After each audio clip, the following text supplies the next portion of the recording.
एक संतोष नलावडे म्हणून त्यांचे विभाग प्रमुख गेले, भाई गेला, भाई तिथे इच्छुक होता, पण ते जायचं होतं तर तुम्ही आदल्या वेळेला का नाही गेलात?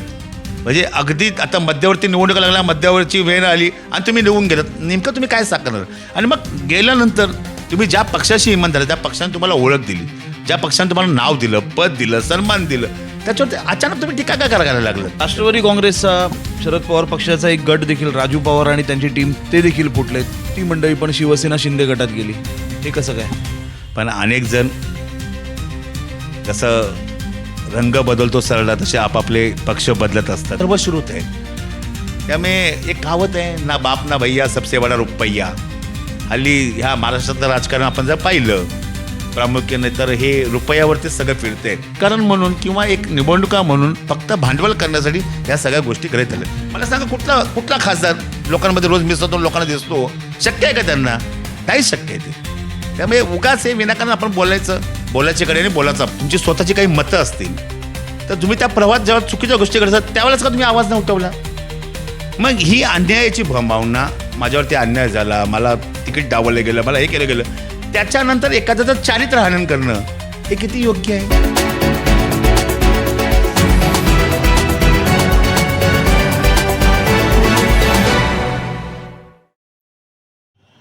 नमस्कार, बातमीकारमध्ये आपलं सर्वांचं स्वागत आहे. मुंबई महानगरपालिकेच्या 2026च्या या निवडणुका आलेल्या आहेत. राजकीय पक्षांच्या पदाधिकाऱ्यांच्या, कार्यकर्त्यांच्या मुलाखतींचं सदर आपण चालू केलेलं आहे आणि असाच एक मुंबई महानगरपालिकेतील वरळी विभागाचा विषय घेऊन आम्ही आपल्यापर्यंत आलेलो आहोत. आपल्यासोबत राम साळगावकर आहेत. राम साळगावकर साहेब, आपलं स्वागत आहे. आम्हाला माहिती मिळाली की आपल्याला स्टार प्रचारक म्हणून या निवडणुकीमध्ये आपल्याला एक जबाबदारी देण्यात आली आहे. सर्वप्रथम प्रेक्षकांना हे कळावं की स्टार प्रचारक नेमकं काय काम करतात, त्यांचा काय विषय आहे? मुळात स्टार प्रचारक काय करतात हे तुम्ही तुमच्या चॅनलच्या माध्यमातून दाखवालच. पण मला एका गोष्टीच्या ठिकाणी कौतुक आहे की हा वरळी प्रामुख्याने गिरंगाव आणि या गिरंगावामध्ये बातमीकार नावाचं एक चॅनल, जे जनसामान्यांच्या ज्या काही तक्रारी असतील किंवा जनसामान्यांची जे काही गाऱ्हाणे असतील, मागण्या असतील, त्या लोकप्रतिनिधींपर्यंत नेणं किंवा सामाजिक कार्यकर्त्यापर्यंत पोचवण्याचं एक सुमधुर असं माध्यम आहे. हे खरंच कौतुकास्पद आहे. दुसरं तुम्ही म्हणाल की स्टार प्रचारक, मुळात शिवसेना उद्धव बाळासाहेब ठाकरे गटाचे 40 स्टार प्रचारक आहेत, ज्याच्यामध्ये अनेक शिवसेना नेते आहेत, खासदार आहेत, आमदार आहेत आणि गेली अनेक वर्ष अनेक निवडणुकांच्या माध्यमातून चौकसभा असतील, जाहीर सभा असतील, मला अनेक वेळा बोलण्याची संधी मिळाली आणि कदाचित तो माझ्यातला चांगला गुण पक्षश्रेष्ठीने हरला. आणि स्टार प्रचारक म्हणजे पक्षाची बाजू किंवा पक्षाची ध्येय धोरणं, उमेदवाराची बाजू, उमेदवाराची पार्श्वभूमी किंवा त्याच्या समाजाप्रती असलेली उद्याची स्वप्न, या सगळ्यांचं सुमध्य साधण्यासाठी किंवा ते तुमच्याच काही चॅनलच्या माध्यमातून लोकांसमोर मांडण्यासाठी या पक्षाने 40 स्टार प्रचारक नेमले आहेत. त्याच्यामध्ये माझी नेमणूक झाली, हा माझा गौरव आहे. रामभाऊ, आता मुळात विषयाकडे येतो. ह्या निवडणुका आहेत, 15 तारखेला मतदान होईल, 16 तारखेपर्यंत माझ्या माहितीनुसार निकाल लागेल. काय वाटतं, शिवसेना ठाकरे गटाचं यावेळेला अजेंडा काय असणार आहे? काय बदल घडतील यावेळेला वरळीमध्ये? बघा रामभाऊ, हा विषय असा आहे की हा परंपरागत वरळी विधानसभा, हा शिवसेनेचे आपले सर्व प्रतिनिधी शिवसेनेचे निवडून येत होते. आता यावेळेला शिवसेनेला कुठेतरी थोडं कॉम्पिटिशन निर्माण झालं आहे. आता या स्पर्धेच्या युगामध्ये किंवा येणाऱ्या ह्या राजकीय स्पर्धेमध्ये नव्याने लोकांना काय बदल घडून मिळतील आणि शिवसेना यासाठी काय जोर लावणार आहे? मुळात आपण जर का शिवसेनेची पार्श्वभूमी पाहिली तर 1968 साली 66 साली शिवसेनेची स्थापना झाली. त्यापासून आज तागायत अनेक राजकीय स्थित्यंतरे आली, त्यामध्ये हा दरम्यानचा काळ असेल. पण असंच अजून एक स्थित्यंतर जरी राजकीय आली तरी चढ उतार हा प्रत्येक संघटना पाहते. शिवसेनेने तो पाहिलेला आहे आणि अशीच चढ उतार पाहत असताना देखील मला एका गोष्टीचा अजूनही अभिमानाने सांगावं असं वाटतं की वरळी विधानसभेमध्ये ज्यावेळेला 6च्या 6 प्रभाग आरक्षित झाले त्यावेळेला असा कुठेही प्रश्न पडला नाही की अरे इथे उमेदवार नाही आहे किंवा इथं तुल्यबळ उमेदवार नाही आहे, तर मग आता काय करायचं, बाहेरून आयात करायचं का, दुसऱ्या पक्षातून घ्यायचा का, नाराजीला आपल्या गळाला लावायचं का? तर मुळात इथे प्रत्येक प्रभागामध्ये किमान 4, 5, 6, 7, 8 असे उमेदवार झाले आणि ह्या उमेदवारीच्या स्पर्धेमध्ये काही लोकांना तिकीट नाही आले म्हणून शिवसेने उद्धव बाळासाहेब ठाकरे म्हणून नाराज होऊन काही लोकांनी अपक्ष फॉर्म देखील भरला. त्यामुळे ही बाळासाहेबांनी ह्या मध्यम वर्गाच्या नेतृत्व करताना शिवसेना जिथे रुजली, शिवसेना जिथे वाढली आणि शिवसेना जिथे उदयास आली त्या वरळी विभागात मला अभिमान वाटतो की आम्हाला काम करताना की आजही आम्ही हा वरळीचा गड त्याचप्रमाणे जसं झंझावत 2017 होता 2012 होता तो झंझावत कायमपणे राखू. आता हे 6 वॉर्ड आहेत, 193, 194, 195, 196, 197, 198. काय सांगाल आता, स्टार प्रचारक आहात, ह्या सर्व वॉर्डबद्दल, आपल्या उमेदवारांबद्दल थोडक्यात कसं काय सांगू शकाल? मुळात मी थोडं सविस्तर बोलतो थोडक्यात बोलण्यापेक्षा. 193, 195, 196, 97, 98 आणि 99. 193ला OBC सर्वसाधारण खुला गट झाला. आपल्याला एक गोष्ट प्रामुख्याने आठवत असेल की बंडखोरी झाली. माननीय उद्धवजींचं एक चांगलं आणि सर्व सक्षम असलेलं, लोकांच्या हृदयात भिडलेलं सरकार ज्या वेळेला गद्दारच्या स्वरूपात पाडलं गेलं, त्याच्यानंतर ह्या ठिकाणी उद्धवजींबरोबर अनेक कपट कारस्थानं करून काही BMCमधले महानगरपालिकेतले नगरसेवक देखील फोडले गेले. 2022ला ह्या नगरसेवकांची टर्म संपली. खरी तर त्या 2017ची जी निवडून आली नगरसेवक त्यांची टर्म संपली. प्रशासन असताना काही नगरसेवक फोडले. पण तुम्हाला आठवत असेल की उद्धवजींनी त्यावेळेला एक जाहीरपणे निक्षून सांगितलं होतं, किंबहुना जे नगरसेवक आमच्यासोबत थांबले, शिवसेनेत राहिले, त्यांना एक आश्वासित केलं होतं की जे नगरसेवक आमच्याबरोबर थांबलेत, जे या शिवसेनेच्या निष्ठा बाळगून या ठिकाणी थांबलेत, ठामपणे पक्षाबरोबर उभे आहेत, भविष्यात जर का त्यांच्या नगरसेवक प्रभाग तसाच खुला राहिला, त्यांना अनुकूल राहिला, तर मी नक्कीच त्यांना प्रथम प्राधान्य देईन. 193च्या बाबतीत मी तुम्हाला सांगायचं झालं तर हेमंगताई वरळीकर एका महानगरपालिकेत काम करणाऱ्या, लिपिक पदावर काम करणाऱ्या, शासकीय सरकारी नोकरी सोडून ह्या प्रवाहात आल्या. वाढ महिला झाल्या कारणाने त्या आल्या, त्या जिंकल्या. त्यांनी 5 वर्ष कामाची धमक दाखवली आणि पुढच्या 5 वर्षात त्यांची प्रशस्तीपत्रक म्हणून, गौरव म्हणून त्यांना मुंबईचं उपमहापौर केलं. एक सर्वसाधारण महिला, जनमानसात तिने एक चांगली छाप उठवली, स्वतःच्या कामाचा ठसा उठवला. मुळात जो काम करतो तो चुकतो आणि असं अनावधाने एखादी चूक झाली तर विरोधक त्याचं भांडवल करतात. पण जे चांगलं काम होतं, सर्व गुण संपन्न असतं, त्याची वाहवा केली जात नाही, ही खंत आहे. आणि मग त्यांनी काम केल्यानंतर मी मगाशी म्हटल्याप्रमाणे उद्धवजींनी दिलेल्या शब्दाप्रमाणे असेल, मग तिथे काम करणारा आमचा एक शाखा प्रमुख देखील होता, त्याला देखील खूप इच्छा होती, तोही आग्रही होता. पण ज्याप्रमाणे ती कमिटमेंट दिली, ज्याप्रमाणे त्यांच्या कामाचा आलेख, प्रगतीचा आलेख आणि वॉर्डची रचना, या सगळ्याच्या अनुषंगाने पुन्हा त्यांना त्या ठिकाणी उमेदवारी देण्यात आली, जो खरं तर एक मोठा टास्क होता उमेदवारी देण्याचा. पण ज्याप्रमाणे ज्या काही गोष्टी घडल्या होत्या त्या इतिहासाला अनुसरून ती उमेदवारी त्या ठिकाणी दिली होती. आणि मला वाटतं उद्धवजींनी दिलेला हा आदेश सर्वसाधारण सर्व शिवसैनिकांनी स्वीकारला. माननीय आदित्य साहेबांचं नेतृत्वाखाली पुन्हा एकदा त्याच विजयाची पुनरावृत्ती नक्कीच हेमांगीताई वरळीकर करतील. 195 आपण उघड्या डोळ्यांनी पाहत आहे की गेली 20-22 वर्ष लोकांमध्ये जाऊन लोकांसारखं, लोकांच्या मनाप्रमाणे, लोकांच्या प्रत्येक समस्येला धावणारा आमचा शाखाप्रमुख विजय भणगे. योगायोगाने खूप वर्ष तो ह्या सगळ्या प्रवाहाची वाट पाहत राहिला होता, नगरसेवक बनण्याचं स्वप्न पाहत होता आणि योगायोगाने ह्यावेळेला तो वॉर्ड OBC सर्वसाधारण पुरुष झाला. अर्थात तो एकटाच होता, स्पर्धक कोणीच नव्हतं आणि त्याला ठिकाणी आम्ही या ठिकाणी उमेदवारी दिली. आणि मला माहिती आहे की लोकांमध्ये मिसळलेला, लोकांच्या समस्या जवळून हाताळणारा, किंबहुना लोकांच्यामधलं एक त्यांचं बोलकं व्यक्तिमत्व, अशा स्वरूपात त्यांनी जी त्या खाती मिळवली आहे, नक्कीच ते विजयाची धुरा त्यांच्या खांद्यावर येणार, नक्कीच ते विजय खेचून आणत, यात कुठेही संदेह नाही आहे. त्यानंतर राहिला प्रश्न 196 प्रभागात आमच्याकडे जवळजवळ 8 ते 10 इच्छुक महिला उमेदवार होत्या.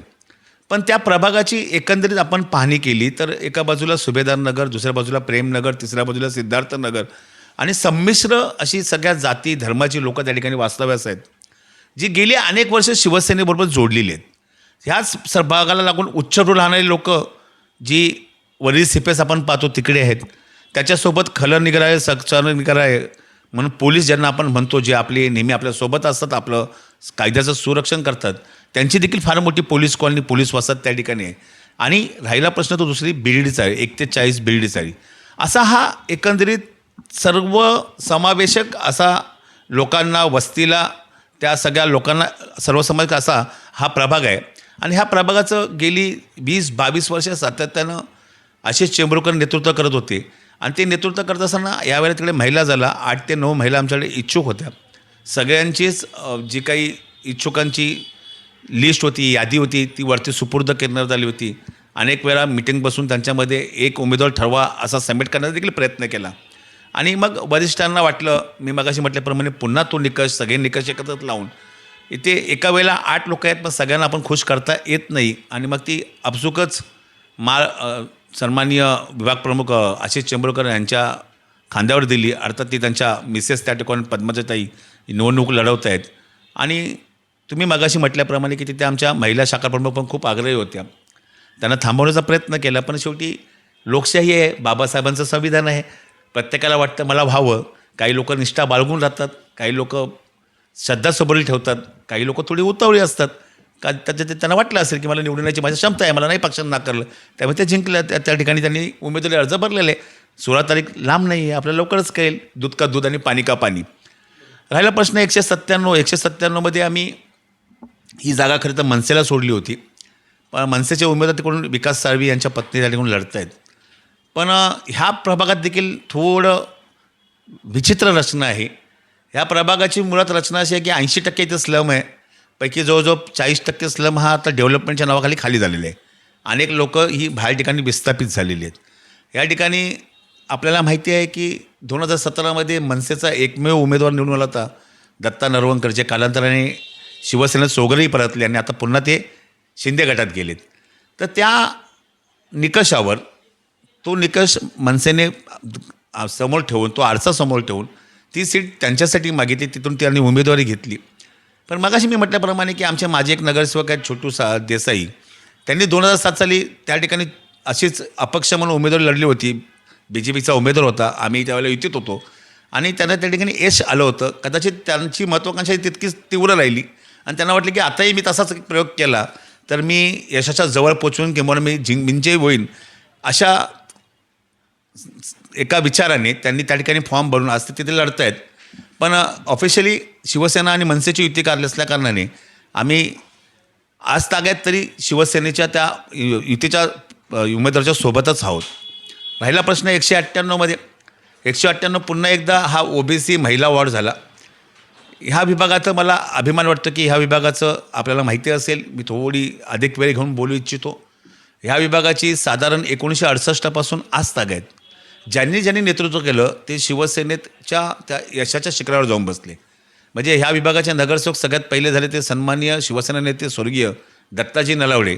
ते पुढे जाऊन स्टँडिंग कमिटीचे चेअरमन झाले, मुंबईचे महापौर झाले, 4 वेळा ह्या विभागाचं त्यांनी आमदार म्हणून नेतृत्व केलं आणि सर्वात उच्चस्थ पदावर म्हणजे ज्याचा आम्हाला गौरव वाटतो, अभिमान वाटतो, ते म्हणजे विधानसभेचे अध्यक्ष म्हणून युतीच्या काळात त्यांनी या ठिकाणी धुरा सांभाळली. त्याच्यानंतर आपण पाहिलं तर गणपत कदम या विभागाचे शाखा प्रमुख होते, ते पुढे जाऊन या विभागाचे नगरसेवक झाले आणि राजापूरला 2दा ते शिवसेनेचे आमदार झाले. त्यानंतर एक सर्वसामान्य एअर इंडियामध्ये काम करणारं एक वर्कर म्हणा, कामगार म्हणा, या नात्याने काम करणारे देवळे साहेबांना ह्या विभागाचं नेतृत्व करण्याची संधी मिळाली. ते नगरसेवक होता बघता बघता मुंबईचे महापौर कधी झाले हे कळलंच नाही. त्याच्यापुढे जाऊन सांगायला मला आवडेल की ह्या विभागाचं नेतृत्व आताचे सन्मान्य आमचे विभाग प्रमुख आशिष चेंबूरकर यांनी देखील केलं होतं. आणि आशिष चेंबूरकरांचा रेकॉर्ड जरा थोडा लोकांना दृष्टी आड आहे की आशिष चेंबूरकर नगरसेवक ह्या विभागातनं झाले आणि ह्या विभागातून नगरसेवक झाल्यानंतर 5 वेळा पेस्टचे चेअरमन होण्याचा त्यांनी विक्रम केला आहे, जो आज तागायत कोणाच्याही लक्षात येत नाही. पण ते 5 वेळा केल्यानं तो मला वाटत नाही भविष्यात तो कोणी ब्रेक करेल. नंतर राहिला प्रश्न या ठिकाणी किशोरताई पेडणेकरांनी पण 2012ला या विभागाचं नगरसेवक म्हणून नेतृत्व केलं आणि 199मधून निवडून आल्यानंतर त्या मुंबईच्या महापौर झाल्या. कोविड काळात त्यांनी किती काम केलं, कशा त्या काम करत होत्या, कशा रणरागिरीमध्ये त्यांनी सिद्ध केलं हे आपण सर्वांनी पाहिलं आहे. त्याच्यानंतर राहिला प्रश्न स्नेहल आंबेकर देखील ह्या विभागाचं नेतृत्व करतात, त्या देखील मुंबईच्या महापौर झाल्या. आता हा विभाग खऱ्या अर्थानं या ठिकाणी OBC झाल्यानंतर 3-4 लोक या ठिकाणी स्पर्धेत होती. प्रामुख्याने आमची शाखा प्रमुख देखील स्पर्धेत होती आणि हा वॉर्ड रिझर्व झाल्यामुळे पलीकडच्या वॉर्डमध्ये आमचा गोपाळ खाडे हा शाखा प्रमुख गेले अनेक वर्ष एक रुग्णवाहिक सेवक म्हणून त्या ठिकाणी काम करतो आहे. त्याची रुग्णवाहिका चालते, ॲम्ब्युलन्स चालते, शववाहिनी चालतात, रथ चालतो, शवांचा रथ चालतो. हे सगळ्या कार्य तो सातत्याने लोकांशी जोडल्या गेलेलं एक नेतृत्व आहे. आणि 199मध्ये प्रामुख्याने मी ह्या 2 विषयाशी बोलताना किशोरीताई त्या ठिकाणी महापौर झाल्या होत्या, त्यांच्याही कामाची त्या ठिकाणी बरीच प्रचिती आहे, बरेच कामं केलेली आहेत. त्यामुळे त्यांना योगायोगाने तो वॉर्ड महिला झाल्यानंतर त्यांना तिथून वगळणं आणि आमच्या शाखा प्रमुखाला देणं किंवा त्याच्या मिसेसला देणं हे थोडं मनाला न पटण्यासारखं किंवा ध्येयाला ती कुठे ती बगल देण्यासारखं वाटतं, बिचाराला बगल देण्यासारखं वाटतं. म्हणून किशोरीताईंना पुन्हा एकदा त्या ठिकाणी संधी देण्यात आली. पण तितकंच काम तितकाच लेखाजोगा गोपाळ खालेचा असल्याने आणि नुसती त्याची बायको म्हणून नाही, म्हणजे अनेक जण ह्या ठिकाणी रिंगणात बायको म्हणून आले असतील, पण नुसती त्याची बायको म्हणून नाही, तर शिवसेनेच्या आंदोलनामध्ये असेल, शिवसेनेच्या प्रत्येक कार्यक्रमामध्ये असेल, शिवसेनेच्या प्रत्येक चळवळीत असेल, ती एक स्वतः म्हणजे एक नर्स आहे, तर नर्सचा एक अनुभव आहे, त्यामुळे एक आरोग्याची जाण असणारं असं एक नेतृत्व म्हणून अबोली खाडीला आम्ही 198मधून उमेदवारी दिलेली आहे. 199चा प्रश्न तर तुम्हाला म्हटलंच आहे की किशोरीताईंच्या कामाची झलक आपण कोविडमध्ये पाहिलेली आहे. ज्या नर्स म्हणून एक रणरागिणी तर आहेतच, नर्स म्हणून त्यांनी जे काम केलं ते वाखाणण्याजोगं आहे. म्हणजे कोविडच्या काळात लोक स्वतःच्या घरात एखाद्याला वेगळ्या प्रकारची वागणूक देत होती, त्याचे जवळचे आप्तेष्ट नागरिक नातलग त्यांना जवळ घेत नव्हते, घरातले लोक जवळ घेत नाही, आणि अशा काळात जे ICU विभागामध्ये लोक जे रुग्ण होते त्या रुग्णाला एकदा नव्हे दोनदा नव्हे तर अनेक वेळा जाऊन PPT किट घालून त्या ठिकाणी जाऊन त्याची विचारपूस करणं, प्रत्येक आघाडीवरती प्रत्येक ठिकाणी जाऊन लोकांच्या समस्या दूर करण्याचं एक प्रामुख्याने काम त्या ठिकाणी केले. असो, हा इलेक्शनचा निवडणुकीचा भाग आहे. एखादा मी मगाशी म्हटल्याप्रमाणे काम करतो त्याच्यामुळे चुका अनावधाने होतात, मग त्या चुकीचं भांडवल करून तो कसा अयोग्य आहे हे दाखवण्याचा हल्ली या नाट्यमयरित्या जो प्रचार चालला आहे तो खूप चुकीचं चाललं आहे. मला वाटतं तुमच्या ह्या माध्यमातून या सगळ्या गोष्टी लोकांपर्यंत गेल्या पाहिजेत. रामभाऊ, आता आरोपांच्या प्रश्नावरती येतो. एक प्रामुख्याने केला जाणारा आरोप ठाकरे गटावरती, शिवसेनेवरती, तुमच्या कालावधीमध्ये, तुमच्या लोकप्रतिनिधींच्या कालावधीमध्ये शौचालय विभागातली गायब झालेली आहेत, आणि ती शौचालय विशेष करून कॉर्पोरेट पार्कसाठी, बिल्डरच्या सपोर्टसाठी किंवा ती त्यांना खटकत होती म्हणून ही महानगरपालिकेच्या अधिकाऱ्यांशी संगनमत करून ती गायब करण्यात आलेली आहे, असे आरोप प्रामुख्याने केले जात आहेत. काय उत्तर द्यायल्यावर? मुळात परिवर्तन हा सृष्टीचा नियम आहे. बदल हा होतोच आणि बदल हा स्वीकारलाच पाहिजे.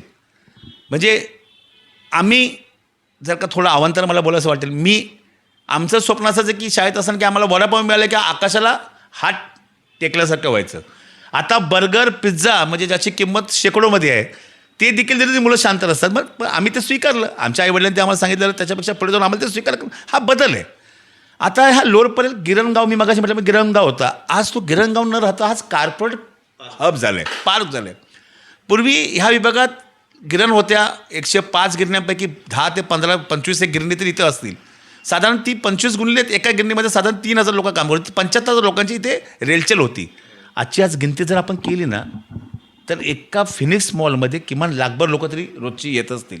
मग ती शॉपिंगच्या माध्यमातून असेल, चाकोरीच्या माध्यमातून असतील, नोकरीच्या माध्यमातून असतील, आणि हे सगळं होताना बदल होत गेले. आज जरी तिथली मुतारी काही कारणास्तव निघाली असेल, पण तिथे एक चांगलं कार्पोरेट हब झालं, ज्या हबमधनं लाखो युवकांना, जे मुंबईतले असतील, आमच्या विभागातले असतील, मुंबईच्या बाहेरचे असतील, त्यांना सगळ्यांना तिथे रोजगार मिळाला.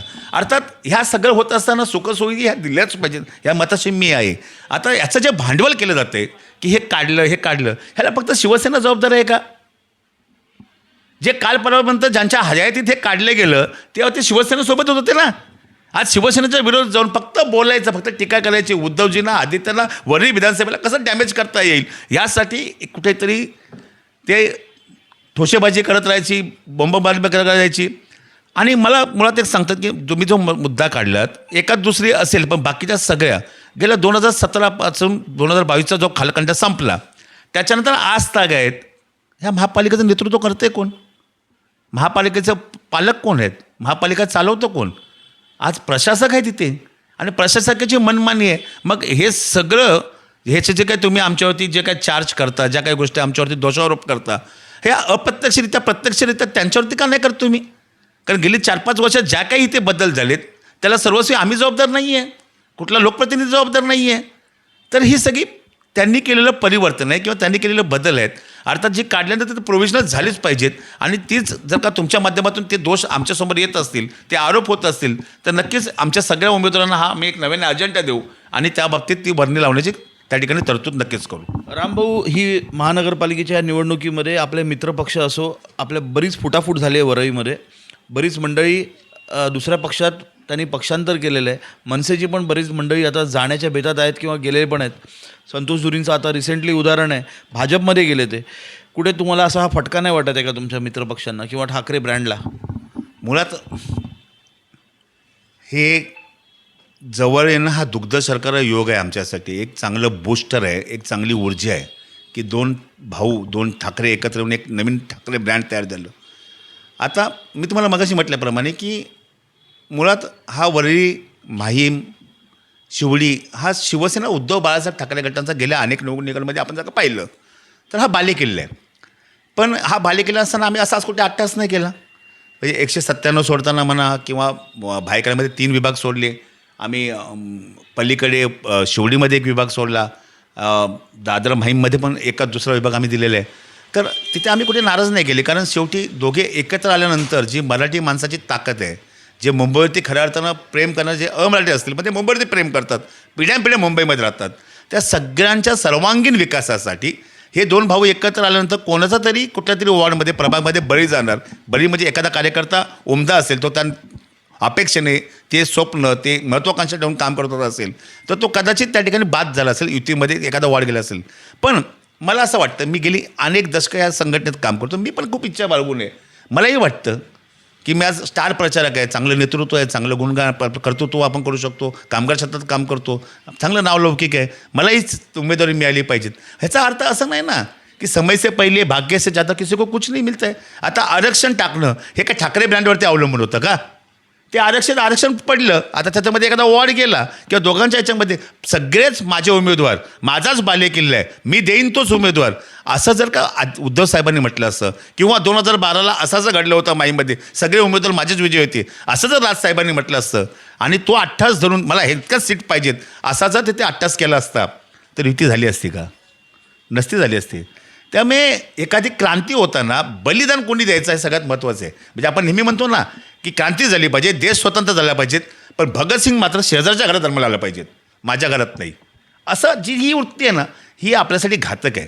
त्यामुळे आज मला कळत नाही. अजून एक प्रश्न अभिषेक, खास करून की तिकीट वाटप झालं, निवडणुका चालू झाल्या, प्रचार सुरू झाला, जोर आला आणि मग ज्याला तिकीट अपेक्षित होती, म्हणजे आता का एक संतोष नलावडे म्हणून त्यांचे विभाग प्रमुख गेले, भाई गेला, भाई तिथे इच्छुक होता, पण ते जायचं होतं तर तुम्ही आदल्या वेळेला का नाही गेलात? म्हणजे अगदी आता मध्यावरती निवडणुका लागल्या, मध्यावरची वेळ आली आणि तुम्ही निवडून गेलात, नेमकं तुम्ही काय साकारणार? आणि मग गेल्यानंतर तुम्ही ज्या पक्षाशी इमानदार, ज्या पक्षाने तुम्हाला ओळख दिली, ज्या पक्षाने तुम्हाला नाव दिलं, पद दिलं, सन्मान दिलं, त्याच्यावरती अचानक तुम्ही टीका काय करायला लागलात? मग ही जेव्हा सगळं म्हणजे हे एका रात्रीत तर नाही झालं ना. हिंदी भाषेच्या एका मुद्द्यावरनं 2 भाऊ एकत्र आले, त्याच्यानंतर किमान 6 महिन्याचा वेळ गेला आहे. 6 महिन्यात तुम्ही तुमच्या वरिष्ठांकडे बोलायला पाहिजे होतं की हा प्रभाग आमचा आहे, आम्हाला हवा आहे. आणि मी मागाशी म्हटल्याप्रमाणे जरी हवा असला कितीही तरी कुठेतरी ती तडजोड करावीच लागली ना. आता तडजोडीत कुणाला तरी फटका बसतोच. त्यामुळे हे नाराजी होणं जाणं हे चालतच राहणार. आत्ताचं जर का आपण राजकारण पाहिलं तर राजकारण नाही राहिलेलं, ते सगळं गजकारणाचा एक भाग झालेला आहे. राष्ट्रवादी काँग्रेसचा शरद पवार पक्षाचा एक गट देखील, राजू पवार आणि त्यांची टीम, ते देखील फुटले. ती मंडळी पण शिवसेना शिंदे गटात गेली. हे कसं काय? अभिषेक, मी कोणाचा नामोल्लेख करू इच्छित नाही आहे, पण अनेक जण जसं रंग बदलतो सरळा तसे आपापले पक्ष बदलत असतात, ही यांची ख्याती आहे. त्यामुळे त्यांच्याबद्दल इतकं मोठं कोण व्यक्तिमत्व आता इकडून तिकडे जात आहेत, ते इतके फार की त्यांच्याकडे मिरॅकल आहे किंवा ते असं काही मोठे जादूगार आहेत की ते ह्या पक्षात गेले की त्याच पक्षात नगरसेवक निवडून राहतील किंवा आमदार निवडून असतील, इतकी तर क्षमता त्यांच्याकडे नाही आहे कोणाकडे. का गट बदलतात, का बदलत राहतात, का पळत राहतात, हे सर्व श्रुत आहे. त्यामुळे एक कहावत आहे ना, बाप ना भैया सबसे बडा रुपैया. हल्ली ह्या महाराष्ट्रातलं राजकारण आपण जर पाहिलं प्रामुख्याने तर हे रुपयावरतीच सगळं फिरते, त्या रुपयाच्याच आजूबाजूला आहे. म्हणून तर 12 नगरसेवक काँग्रेसमधनं निवडून येतात आणि BJP त्यांना अख्खं विलीन करून घेतं. हे कुठल्या लेवलला चाललं? आजपर्यंत कधी बिनविरोध इतकी मोठी संख्या आपण ऐकली नव्हती. 68 नगरसेवक बिनविरोध निवडून येतात. ही कशाची किमया आहे? ही कशाची प्रेरणा आहे? हे कशाचं फलित आहे? हे देखील सर्व चॅनलने, त्याचप्रमाणे सर्व मतदारांनी त्याच्या खोलात गेलं पाहिजे असं माझं ठाम मत आहे. अजून एक महत्त्वाचा विषय येतो आहे, आदित्य ठाकरेंची असलेली कमी उपस्थिती. आदित्य ठाकरे आपल्या इतर पदाधिकाऱ्यांवरती वरईचा कार्यभार सोपवतात, परंतु आदित्य ठाकरे वैयक्तिक आपल्या मतदारांना भेटत नाही आहेत. आदित्य ठाकरेंबद्दल वारंवार ही टीका केली जाते. काय सांगता याच्यावरती? एक गाणं छान आहे, आकाशी झेप घेरे पाकरा सोडी सोन्याचा पिंजरा. मला मुळात ना आदित्य साहेबांना वरळीमध्ये तुम्ही सगळी लोक बांधून का ठेवता? म्हणजे वरळीपुरतं त्यांना सीमित का करता? अरे ज्यांनी अखंड महाराष्ट्राचं स्वप्न पाहिलं, ज्याच्याकडे दूरदृष्टी आहे, ज्याच्या आपण मुलाखती ऐकल्या, त्यांचे विचार ऐकले, आपण भारावून जातो. मीच नाही तर अनेक पक्षाचे लोक भारावून जातात. जे नुसते फेरी मारायला आले तर हजारो लोक इथे जमतात सेल्फी घ्यायला, त्यांच्याचे फोटो घ्यायला. इतकी मोठी क्रेज त्यांच्याकडे आहे. मग ज्या वरीतनं ते निवडून जातात त्या वरीबद्दल तर ते प्रकर्षाने सभागृहात बोलतात, राजकीय पटलावरती पण देखील घेतात, अखंड महाराष्ट्राचा प्रश्न घेतात, हिंदुस्थानचा प्रश्न घेतात. तर त्यांना आपण इथे का पायघड्या घालायच्या किंवा का त्यांना आपण जखडून ठेवायचं की फक्त वरीपुरते मर्यादित अखंड महाराष्ट्रात? मग हे फक्त तेच नाही करत ना. ज्यांनी या महाराष्ट्रात स्वतःचं कर्तृत्व सिद्धून मोठे राजकीय पुढारी झाले, वसंतदादा पाटलापासून असेल, सुधाकर नाईकांपासून असेल, वसंतराव नाईकांपासून आज ताग आहेत, ज्यांनी म्हणजे मी जरी कुठल्या पक्षाचे कोणी त्या म्हणत आहे, अजित पवार किती वेळ बारामतीत जात असतील, किंवा ही सगळी मंडळी ज्यांनी खऱ्या अर्थानं ते बांधून ठेवलं आहे, नाही ना तितका वेळ देत आहेत. आज अखंड महाराष्ट्र पाहायचं आहे, अखंड हिंदुस्थान पाहायचं आहे, युवासेना पाहायची आहे, शिवसेना पाहायची आहे. ह्या सगळ्यांमध्ये त्यांना हे तुम्हीच आता इथे आम्हाला जर भेटायला जरी आले मतदारांना किंवा सामान्य नागरिकांना, हे चॅनलवाले गोळा होतात, नवीन नवीन सगळे विषय आणतात, त्यांच्यासमोर मांडतात. त्यामुळे ज्यांचा तितका जो वेळ मिळतो तो तितका खर्च करावाच लागतो. आणि दुसरी गोष्ट, इथे शिवसेनेचे नगरसेवक आहेत, शिवसेनेचे शाखा प्रमुख आहेत, आमच्यासारखे पदाधिकारी आहेत. आणि ह्याच्या पलीकडे जाऊन आज जरी ह्या ठिकाणी आबोली खाडे, किशोरी पेटेकर, हेमांगी वरेकर, पद्मजा चिंबोरकर, ही सगळी मंडळी, विजय भनगे, निशिकांत शिंदे, हे जरी नगरसेवक म्हणून निवडत असेल तर ती कायदेशीर एक तरतूद आहे, ती कायदेशीर तो हक्काने नगरसेवक होतो, सभागृहात जातो. पण मला वाटतं माझा गटप्रमुख, माझा शाखा प्रमुख, माझा उपशाखा प्रमुख, माझा कडवट शिवसैनिक, हे सगळे त्यांची भूमिका त्या ठिकाणी निभावत असतात. ते ज्या वास्तीत राहतो, ज्या वाडीत राहतो, ज्या नगरात राहतो, ज्या इबारत राहतो, ज्या चाळीत राहतो, तिथला वॉटर मीटर गटर ह्या सगळ्यांच्या पलीकडे जाऊन एखाद्याला लागलेलं रक्ताची गरज, एखाद्याला लागलेली अन्नधान्याची गरज, रेशन कार्ड असेल, आधार कार्ड असेल, पॅन कार्ड असेल, म्हणजे दैनंदिन जीवनासाठी लागणाऱ्या सगळ्या गोष्टींसाठी त्या विभागातली लोक धावत त्याच्याकडे येतात, कारण एकमेव सोल्युशन ते आहे. म्हणून हे सगळी मंडळी ही आमदार पण आहेत, ही सगळी मंडळी खासदार पण आहेत, ही सगळी मंडळी नगरसेवक पण आहेत. कारण आमचा चेहरा कुठे दिसत नाही, आमचा चेहरा कुठे लपत नाही, किंवा आमचे कोण नेतृत्व उपलब्ध होत नाही, हे फक्त राजकीय भांडवल निवडणुकांपर्यंत केलं जातं. पण हे न दिसण्याने, न सापडण्याने किंवा न भेटण्याने कुठलंही काम आजपर्यंत थांबले असं मला एक काम प्रत्येक प्रभागात दाखवा. माझं ओपन चॅलेंज आहे. रामभाऊ, अजून एक नारा आहे तो, 3 आमदार असून करतात काय? प्रेमनगर, सिद्धार्थनगर आणि आजूबाजूचे स्लम्स किंवा वरई बिडडीचा इथे 2240 मजले झाले, हे सर्व कॉमन विरोधातले तुमच्या पक्षाच्या विरोधात येणारे मुद्दे आहेत. काय उत्तर द्याल यावरती?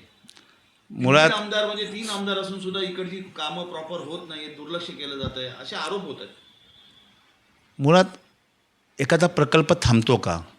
त्या प्रकल्पात बाधा येतात का? प्रकल्पातले कायदे तरतुदी ह्याच्यामुळेच तिथे सगळं थांबलं जातं. हे जितकं महत्त्वाचं आहे. तर ह्या अनुषंगाने हे सरकार जे सत्तेत आहे त्यांना जर का ह्या सगळ्यांबद्दल कळवलं असेल, जसं बिर्डीचं आज आपण कायापालट झालं, 160च्या घरातली 500च्या घरात लोक जात आहेत, आनंद आहेत. म्हणजे आपण बघतोय बिर्डीचा मध्ये एकाच वेळेला आपण सगळ्यांना खुश नाही करू शकत, नाराजी काही लोकांची असू शकते. पण हे करत असताना जशी तुम्ही तिथली सगळी म्हाडाचे नियम बदलले, GR बदलले, त्यांच्यासाठी नवीन GR केलं, नवीन तरतुदी केलेत, आणि मग ती घरं तिथे त्यांना व्यवस्थितपणे दिलीत. आज आम्हाला एक सामान्य बिल्डिंग डेव्हलप करायची असेल, चाळ डेव्हलप करायचं असेल, तर म्हाडाच्या ही मोठी नियमांची यादी पार करायला लागते. बिल्डरला अनेक गोष्टीला समोर जावं लागतं. मग लोकांच्या तिथे महत्त्वाकांक्षा असतात, 300 मिळालं तर 350 मिळावं, पण ह्या सगळ्या कायद्याच्या चौकटीत बसतात. इथे मात्र कायदे सगळे बदलले गेले. जर का अशाच अनुषंगाने ह्या सगळ्या रखडलेल्या प्रॉपर्टी गेली अनेक वर्ष तुम्ही जे नामोल्लेख केलात, ह्या सगळ्यांचे जर निकष बदलले, नियम बदलले, कायदे बदलले, तर मला वाटतं हे देखील डेव्हलप होतील ना. का नाही होणार डेव्हलप? पण ते बदललं पाहिजे ना. म्हणजे वास्तविक पाहता एकाला एक न्याय, दुसऱ्याला दुसरा न्याय, आणि मग ते सगळं थांबलं की त्याचा खापर मात्र आमच्यावरती. आता मुळात विकास करणं हे संघटनेचं काम नाही आहे ना. तिथली जनता, तो विकासक, तिथली भौगोलिक परिस्थिती, तिथे असलेल्या सगळ्या समस्या, ह्या सगळ्या त्या विकासकाच्या अनुषंगाने येणारा प्रलंबित जे काय आहे ते त्याला लागू होतात ना. त्यामुळे तिथे आपण गेल्याशिवाय तिथे काय नेमकं चाललं किंवा का होत नाही हे आपल्याला कळणारच नाही आहे. बरोबर. रामभाऊ, परत पुन्हा खासदाराकडे येतो. हे सर्व तुमच्या पक्षावरती केल्या जाणाऱ्या टीका आहेत, हे माझे विषय नाही आहेत वैयक्तिक. खासदार देखील फक्त निवडणुकीपुरताच दिसतात, अरविंद सावंत येतच नाहीत. म्हणजे खासदारांवरती ही टीका तर मागे पण होत होती, त्याच्यानंतर निवडून आल्यानंतर सुद्धा परत तीच टीका होते, खासदार दिसत नाहीत. साधारण 1-1.5 वर्षापूर्वी आपण पाहिलं असेल की मिझोरमसारखा विषय होता. ह्या विषयावरती सगळ्यात जास्त आग्रही आणि अग्रेसिव्ह जर कोण बोलला असेल तर तो आमचा अभिमान आहे, ते अरविंद सावंत आहेत. मुळात लोकांना हेच कळत नाही. मी मगाशी म्हटल्याप्रमाणे की आमच्याकडे असणारा नगरसेवक हा जरी तिथे प्राथमिक स्वरूपात असला, प्रातिनिधिक स्वरूपात असला, ते काम मात्र आमचा शिवसैनिक करत असतो. तसं आज हा खासदार निवडून गेल्यानंतर यांच्या सगळ्यात जास्त म्हणजे सेशन चालतात दिल्लीत, मध्यवर्ती त्यांचं सगळी कामं चालतात दिल्लीत.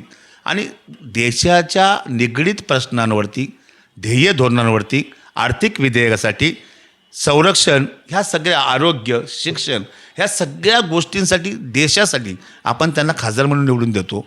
इतका मोठा प्रभाग म्हणजे सिद्धिविनायकपासून सुरू होतो, तो फार गेटवे ऑफ इंडिया म्हणजे अगदी कुलाब्याच्या ह्याच्यापर्यंत जातो, नेवी नगरपर्यंत. इतका मोठा प्रभाग, खासदार रोज दिसणं खरंच शिक्का आहे का? आणि मग त्यांनी जर इथेच दिसायला लागलं, मग दिल्लीत जाऊन हे मांडणार कोण? आज त्यांचं जर आपण यूट्यूब चॅनल पाहिलं, त्यांची जी ह्या सगळ्या विषयांवरची भाषणं पाहिली, त्यांनी जे सरकारला प्रत्येक वेळेला जे कसोटीत पकडून त्यांना त्याच्यावरती हल्लाबोल केलं आहे, हे जर पाहिलं तर मला वाटतं आम्हा सगळ्यांना अरविंद सावंत जरी ह्या ठिकाणी फिजिकली दिसत नसले तरी ते आमचा अभिमान आहेत. कारण आमच्या रूपाने ह्या गिरण गावातला प्रत्येक बुलंद आवाज ते त्या संसदेत मिळवतात. आणि गेली अनेक वर्ष सातत्यानं त्यांनी केलेल्या कार्याचा, त्यांनी केलेल्या वक्तृत्वाचा या ठिकाणी संसद म्हणून, उत्कृष्ट संसदपटू म्हणून गौरव केला जातो. हे काय कुठून येतं सगळं? जर का त्यांनी इथे बसून नुसत्या दांड्या मारल्या असत्या, तिथे उपस्थित राहिली नसती, मुळात पक्षाची भूमिका, देशाची भूमिका, देशावरती आलेले विधायक, हे सगळी जी काय येत आहेत ती सगळी तिथे मांडता आलीच नसते, त्यांच्या माध्यमातून मांडूच शकले नसते. उत्तम वक्ता, उत्तम नेतृत्व, उत्तम संसदपटू, हे सगळे गुण त्यांच्यामध्ये आहेत. म्हणून तर कदाचित 3 वेळा त्यांनी हॅट्रिक मारलेली आहे. फक्त मी तुम्हाला मगाशी म्हटलं आहे ना की राजकारण म्हणून किंवा एक निवडणुका म्हणून फक्त भांडवल करण्यासाठी ह्या सगळ्या गोष्टी करत आल्या. मला सांगा, कुठला खासदार लोकांमध्ये रोज मिसळतो, लोकांना दिसतो? शक्य आहे का त्यांना? नाही शक्य आहे ते. त्यामुळे उगाच हे विनाकारण आपण बोलायची कडे आणि बोलाचा भात. रामभाऊ, माननीय सचिन अहिर, माननीय सुनील शिंदे या प्रचारामध्ये यावेळेला तितकेसे दिसत नाही आहेत, अशी देखील आता कुजबूज यायला लागलेली आहे. काय सत्यता आहे? आम्ही तर स्वतः काय पाहिलेलं नाही आहे, तरी देखील ही कुजबूज आहे. काय सत्यता आहे तुम्हीच सांगा. मी सांगतो. वरही म्हटलं की पुन्हा हे 3 आमदार सगळे वच्चपदं किंवा उच्चभ्रू पदं त्यांच्याकडे आहेत, आमदारके 3 आहेत. हा देखील गेली अनेक निवडणुकांमध्ये हा केलेला एक देखील बागलबुवा आहे.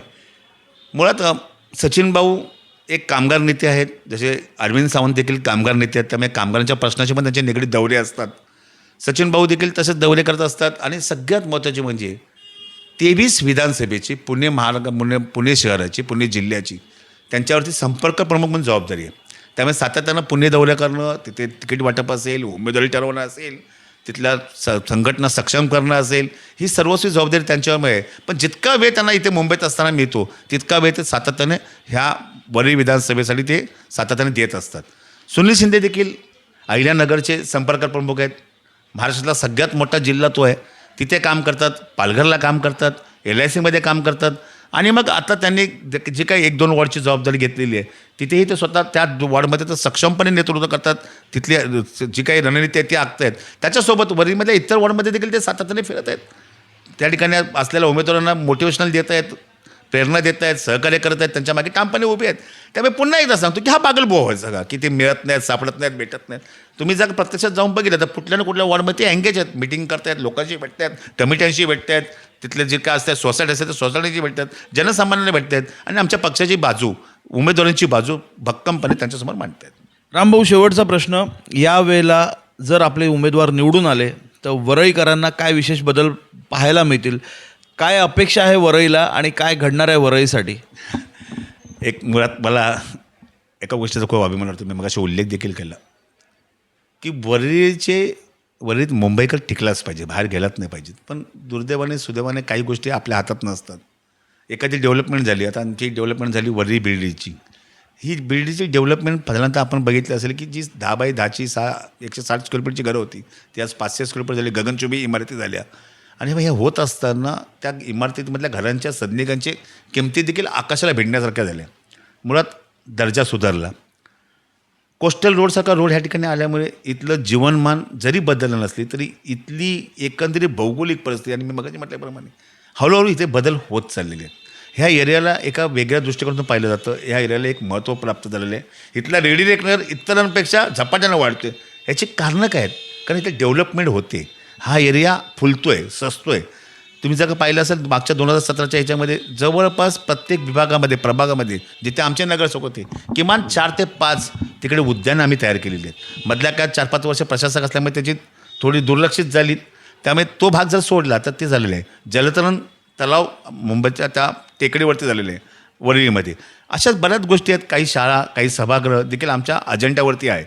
मुंबईत चांगल्या म्हणजे त्या शाळा तर आहेत, पण एक चांगली शाळा मध्यमवर्गीय मुलांना तिथे जाता येईल अशी एक शाळा, एक चांगलं सभागृह जिथे नाटकं, चित्रपट किंवा अनेक व्यावसायिक हे सगळ्या गोष्टी तिथे घडतील. अशा प्रकारची म्हणजे एक कलाकारांना एक व्यासपीठ मिळेल अशा प्रकारे आमच्या डोक्यात त्या गोष्टी आहेत. चांगले रस्ते आदित्याने तर देण्याचा प्रयत्न केला, सुसज्ज वर्गी करण्याचा प्रयत्न केला. मग ते सायकल ट्रॅक असतील. दुर्दैवाने मी पुन्हा सांगतो की 4 वर्षामध्ये नगरसेवक नसल्याने या महानगरपालिकेला वालीत नसल्यानं आणि प्रशासक असल्यामुळे पुन्हा ते सगळी व्यवस्था सगळी कोलमडलेली आहे. पण एक चांगलं विजन घेऊन आदित्य साहेब या ठिकाणी काम करत आहेत आणि दोन्ही भाऊ त्यांना सक्षमपणे साथ देत आहेत. राहिला प्रश्न, आम्हाला खात्री आहे की सगळेचे सगळे आमचे नगरसेवक निवडून येतील आणि एकदा काही ते सगळे नगरसेवक ते खासदार ही सगळी पुन्हा एकदा ती पद्धतशीर ओळली गेली की हा चांगला एक वरळीचा हार या ठिकाणी नक्कीच तयार होईल. त्याचं प्रलोभन अनेकांना येईल. रामभाऊ, पुन्हा एका आरोपाच्या प्रश्नाकडे आलो. वॉर्ड क्रमांक 193मधून आपले शाखा प्रमुख सूर्यकांत कोळी हे अपक्ष त्यांनी उमेदवारी अर्ज भरला आणि ते शिवसेनेची साथ सोडून अपक्ष गेले आणि त्यांनी हरीश वरळीकरांवरती गंभीर स्वरूपाचे आरोप केलेले आहेत. त्याशिवाय संगीता जगताप या देखील बाहेर पडल्या, त्या अपक्ष राहिल्या. त्यांनी देखील आशिष शेंबूरकरांवरती तीव्र नाराजी व्यक्त केलेली आहे. हे 2 मोठे धक्के मानले जात आहेत वरळीसाठी. काय सांगताय तुम्ही? मुळात जो स्वतःची ध्येय धोरण आणि तत्त्व बाळगतो किंवा स्वाभिमानूच असतो ना, तो तिकीट मिळेपर्यंत किंवा तिकीट मिळाले त्याच्यानंतर का पेटून उठतो? जर तुम्ही स्वतःला तत्त्ववादी समजता, तुमची स्वतःची काही मतं असतील, तर तुम्ही त्या प्रवाहात जेव्हा चुकीच्या गोष्टी करतात त्यावेळेस का तुम्ही आवाज नाही उठवला? मग ही अन्यायाची भावना, माझ्यावरती अन्याय झाला, मला तिकीट डावललं गेलं, मला हे केलं गेलं, त्याच्यानंतर एखाद्याचं चारित्र्यहनन करणं हे किती योग्य आहे? हे संस्कारमय आहे का? शर्यतीत अनेक घोडे असतात, मग प्रत्येक घोडा जिंकतोच असं नाही आहे ना. संयम ठेवा, शास्त्र पुढच्या वेळेला जिंकेल. आणि मुळात मी तुम्हाला परत सांगतो, एका बाजूला निष्ठा आणि एका बाजूला पैसा, ह्या दोघांचा हा संघर्ष ही महानगरपालिकेच्या बाबतीत. एकाला महानगरपालिका आम्हाला वाचवायची आहे, एकाला ह्या महानगरपालिकेच्या हजारो लाखो कोटीच्या तुमच्या ठेवी आहेत त्याच्यावरती उधळण करायची आहे. त्यामुळे आज पक्षाची, दोन्ही पक्षाच्या युतीची एक अस्तित्वाची लढाई आहे. आणि अस्तित्वाच्या लढाईमध्ये जर का ज्याच्याकडे सेनापती म्हणून एखादं पद असेल, तो सेनापतीच जर बिथरला आणि तो स्वतःच्या स्वार्थापायी दुसरीकडे जाऊन जर का आमच्यावरती तो लालन छंगन करत असेल, आरोप करत असेल, तर त्याला किती तथ्य आहे, किती त्याला योग्य मानावं, किती त्याला किती महत्त्व द्यावं, हा देखील एक महत्त्वाचा प्रश्न आहे. की शिवसेनेचे उमेदवारच का वरळी विधानसभा असल्या किंवा इतर ठिकाणी शिवसेनेचं एखाद्या प्रभागातल्या बाईला, विभागातल्या बाईला, मतदारसंघातल्या आपल्या एका ताईला ज्यावेळेला प्रसूतीच्या कळा येतात आणि तिला ॲम्ब्युलन्सची गरज लागते हॉस्पिटलमध्ये ॲडमिट व्हायची, त्यावेळेला ती पहिली हाक मारतात तिच्या असे नातेवाईक, शेजार पाजारी, ती शिवसेनेला साथ घालतात. तिथून त्याची जडणघडण, ते मूळ जन्माला येतं, शाळेत जायला लागतं, शाळेचं ॲडमिशन असेल, कॉलेजचं ॲडमिशन असेल, आधार कार्ड असेल किंवा कुठल्याही ज्या निगडीत, जगण्याच्या निगडीत ज्या ज्या समस्या असतात, सार्वजनिक समस्या, त्या प्रत्येकाला ते शिवसेनेला शाखेत येतं, शाखेत हात घालतं. त्याच्यानंतरचा प्रश्न येतो ज्या वेळेला जन्म म्हटलं की मृत्यू हा आलाच. एखादा मृत्यू पावला, व्याधीने म्हणा, वृद्धापकाळाने म्हणा, तर त्याला नेण्यासाठी जो शिवसेनेचा रथ लागतो, जी रुग्णवाहिका लागते, ती देखील शिवसेनाच पुरवते. इतकं शिवसेनेचं आणि ह्या सगळ्यांचं, नागरिकांचं, मतदारांचं एक नातं आहे. 365 दिवस सातत्याने नागरिकांमध्ये राहून एखादं मंडळच घ्या ना, त्या मंडळाचे प्रत्येक उत्सव, गणपती असेल, नवरात्री असेल, भंडारा असेल, गुढीपाडवा असेल, शोभायात्रा असेल, सत्यनारायणची पूजा असेल किंवा दिवाळी उत्सव असेल, पहाट असेल, ह्या सगळ्यांशी निगडीत शिवसेना असते. मग शिवसेनेचा खासदार असेल, आमदार असेल, 3 आमदार आहेत, शिवसेनेचा शाखा प्रमुख असेल, नगरसेवक असेल, महिला आघाडीची प्रमुख कोणी असेल, भारतीय कामगार सेनेचे माझ्यासारखे अनेक नेते या वरळी विधानसभेत आहेत. हे यथायोग्य त्यांच्या ह्याच्याप्रमाणे शिवसेनेच्या ह्याच्यात माध्यमातून प्रत्येकाला अर्थसहाय्य देतात ते उत्सव करण्यासाठी, तो तिथला असलेला काला करण्यासाठी. मध्ये एन डी असला काही होईल. इतकी शिवसेना सगळ्यांची बांधलेली गेली आहे. पण मला कळत नाही, 365 दिवस आणि 5 वर्ष सातत्याने जी मंडळ शिवसेनेबरोबर एंगेज राहतात, पदाधिकाऱ्यांबरोबर एंगेज राहतात, लोकप्रतिनिधींमध्ये राहतात, ती एका क्षणात का त्यातली काही मंडळी, सगळ्यांना मी आरोप करत नाहीत, काही मंडळी फक्त आणि फक्त ती लक्ष्मी कोणतरी नाचवतो. निवडणुका झाल्या की जसं छत्र्या पावसाळा बंद झाला की आपण छत्र्या फेकून देतो, तसं ते ज्या जातात त्यांच्या मागे का लागतात, कशासाठी? त्यामुळे माझं स्पष्ट मत आहे, स्वतःला ओळखा की ह्या विभागाची खऱ्या अर्थानं कोण सेवा करतो आहे, विभागात आपल्या ज्या नागरिक समस्या आहेत त्यांना वाचा कोण पडतो, आपल्यासोबत कोण राहतो, त्यांना मतं द्या. मग तो कोणी असेल पण त्यांना मतं दिली पाहिजे. हा माझा एक सामान्य आणि सरळ अपेक्षित असलेला प्रश्न आहे.